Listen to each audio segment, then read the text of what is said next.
Welcome to Coruzant Technologies, home of the Digital Executive Podcast. Welcome to the Digital Executive. Today's guest is David Carter, a serial entrepreneur, otherwise known as the world's leading CEO mentor, with a 40-year track record in creating innovative businesses. David Carter has mentored leaders and influencers around the globe. Entelechy Academy is the entelechy of David's career and his legacy project, where he has gathered brilliant minds in education, coaching, and professional organizations to support millions in becoming the best versions of themselves. Well, good afternoon, David. Welcome to the show. Good afternoon, and thank you very much for inviting me. Absolutely, David. I appreciate you making the time and hailing out of the great kingdom, the United Kingdom today, and we appreciate traversing the globe, meeting new people from all over the world. So again, thank you. And David, jumping into the questions here, could you share your journey from a serial entrepreneur to becoming known as the world's leading CEO mentor? And how have these experiences shaped your approach to mentoring? Well, I've been at work 46 years, so I don't think we've got time to go through my entire life story. But the first 10 years of my career, I was in investment banking with two different banks, an American bank and a British bank. And I was very fortunate that I lived in 7 different countries around the world for at least a year during that 10-year period. And I developed a fascination. How come those two companies started in the same town in the same year with the access to the same resources? And 10 years later, one was 110 times bigger than the other one. What did they do or have that the other one didn't do or have? And I ended up calling it Performance X Factor. And when we did a deal, a leverage buyout, a management buyout, or whatever, it was always my job to go in and measure the performance X factor of the companies involved. And to me, what it all boiled down to was character qualities, which I'll come on to in a minute. I had 10 glorious years traveling the world, doing lots of fascinating deals, learning about different cultures around the world in different industries and verticals and cultures. And after 10 years, my amazing boss, who was a fantastic mentor, called me into his office and said, well, young man, record year, record pay rise, record bonus, record share options. I think it's time you moved on. Stop consulting and advising and financing entrepreneurs and go and be one. And I laughed and smiled and thought, you're absolutely right. I was thinking the same thing myself. So the next 10 years, I did 2 startups in the UK hospitality industry. The first one I built up and sold to a trade buyer. The second one I floated on the AIM stock market. And then I had a rather massive tectonic plate shift in my personal life. And I ended up as a single parent to a 7-year-old daughter and a 3-year-old son. And I found it very difficult, if not impossible, to juggle being a great dad to those two and being a public company CEO. So I decided to resign. And whilst I was figuring out my new life and what I was going to do, people who were CEOs of, at the time, smaller, medium-sized businesses wanted advice and help with strategy, fundraising, mergers and acquisitions, and all the things I'd been doing, over the previous 20 years. And I sort of fell into mentoring CEOs and didn't really think that was going to be my career. I was just doing it to, keep the boat afloat and figure out what I was going to do next. But after 2 years, I got a dozen clients. And my mother said to me one day at Sunday lunch, oh, it's going so well for you, isn't it, darling? And I said, well, it is going well, Mum, but I haven't got any time to think about what I'm going to do next. And she said, oh, I thought this was what you were doing next. And I realized in the drive home that I was really loving doing it. I was good at it. It was paying the bills and making a difference. And so over the subsequent 15 years, I built that company up into the world's leading CEO mentoring organization with offices in Sydney, Melbourne, Singapore, Abu Dhabi, London, New York, San Francisco. And it was a big successful company. And it sounds trite to say it, but I was bored at the end of 15 years. There wasn't another region to open. But I also wanted to democratize what we were doing with a small number of expensive fee-paying CEOs and cascade it into the whole organization. And that ultimately is what led to, after 5 years of being known as the world's leading CEO mentor and writing a book and doing lots of television and radio and speaking tours and book tours and what have you.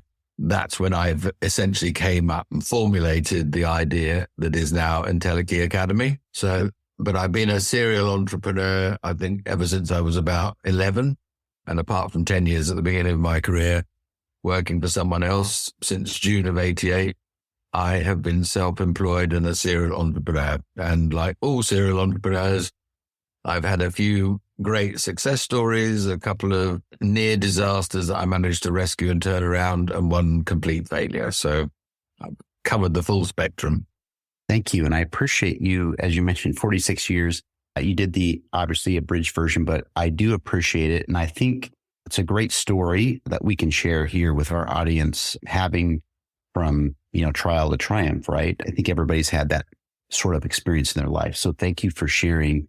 And David, moving on to the next question, what inspired you to found Entelechy Academy, and how does it reflect the culmination of your career and experiences?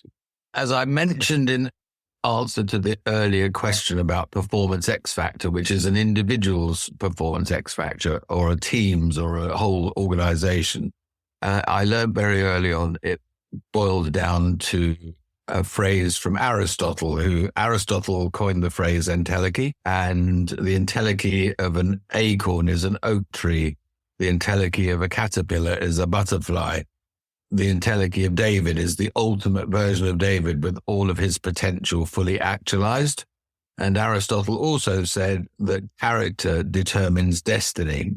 And what he meant by that was we all end up in life wherever we end up as a direct function of our character.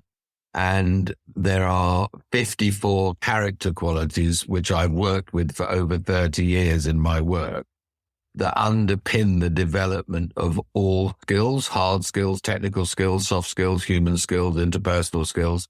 And those 54 character qualities are things that were baked into the education system 30, 40, 50 years ago, but due to cuts in education budgets, a lot of the things that have been eviscerated out of the state education system, sport, drama, music, debating, and all those things, have hampered the development of critical thinking skills, collaboration skills, team leadership skills, And so these 54 character qualities I've worked with them for 30, 40 years. And I realized that what I wanted to do was to codify them into a system that any individual or team or organization could utilize to develop the potential, the entelechy of each individual and the collective organization. Thank you, David. I appreciate that. What you've done is really created something that is very powerful. Obviously, it's worked, and you've kind of duplicated what you've done successfully. And again, it's been proven around the world. So I appreciate the inspiration behind that. And David, how do you envision the future of work, and what role do you see Entelechy Academy playing in preparing individuals for these changes? Well, we all are bombarded every day these days with how AI is going to impact the future of work. And, there's some pretty scary stuff that you can extrapolate out from the various conversations. So I believe that what humans have to do in order to be relevant is to be more human and to do the things that only a human can do, that a robot or a machine can never do. And so that's what these 54 character qualities are all about. It's essentially unlocking the innate human potential that every baby is born with. Perhaps people have had parented out of them, schooled out of them, churched out of them, social media'd out of them, community'd out of them, but they are innate character quality strengths in everybody, that what Entelechy Academy as mission is to help people understand their human potential and how it can be developed through their character, and then to help them develop whichever of the 54 character qualities is appropriate for them. Thank you.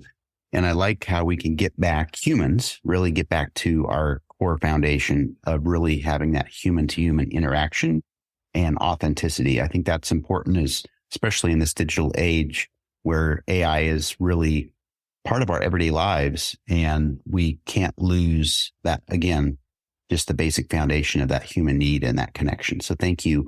And David, last question of the day, based on your extensive experience mentoring CEOs and leaders, what advice would you give to aspiring leaders and entrepreneurs today?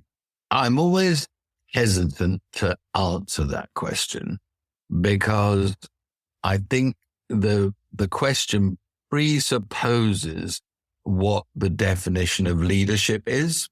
And, Mr. Putin is a leader, Mr. Trump is a leader, Mr. Biden's a leader, and so Zelensky, and so, the head of the Israel Defense Force and Hamas.